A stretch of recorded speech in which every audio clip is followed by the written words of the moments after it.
Audiences are not real accustomed to seeing you playing a real person. You know, I mean, we in Clash of Titans and Avatar, obviously you're probably spend more time playing, you know, more down-to-earth characters. But can you talk about that transition? Is it unusual for you, or how did it feel coming in and playing in every game sort of?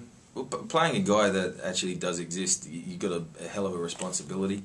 Mike is 6'4", he's built like a bear, and you know, I'm 5'10", I'm not like that. And his attitude is very strong and volatile, and he's a smart ass.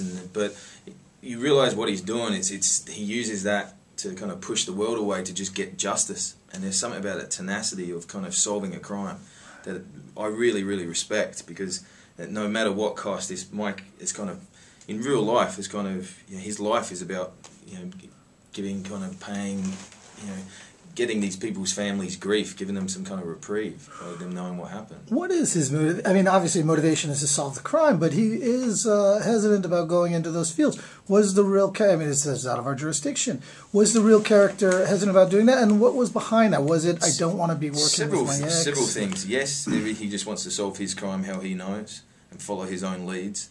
Two, he never wanted his partner to lose his soul like this character does, and you know, we push that a bit, kind of thing, this saving of your other friend. You know, if the movie is about sacrifice in some way, and he doesn't want his mate sacrificing himself for the sake of it. But there is something spooky about those fields. Even when we went with them, with the real Mike, to the actual killing fields, and he was pointing out where he found bodies, you can see there's a hauntingness in his eyes. You can see there's the place has a weird feel, and he was there discovering bodies, the first on the scene, where there's a kind of, or second on the scene when there's a body. And just that kind of memory alone is why you don't want to go in there. There is something scary about that joint. Right.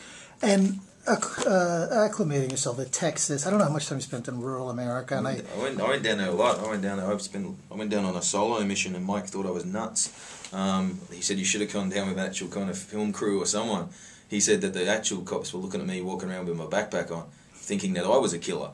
So he goes, and Galveston is, you know, I grew up in a place that had a refinery. I grew up in a place that had massive fields in Australia where there was a lot of crime, and he reminded me a lot of that place. And there's a fighting spirit to kind of clear the name of your town, but there's also a kind of a scariness there on the fringe of people that are kind of, you know, there's something about that town that lets them go off the rails a bit, and there's a volatility about that whole place. Yeah.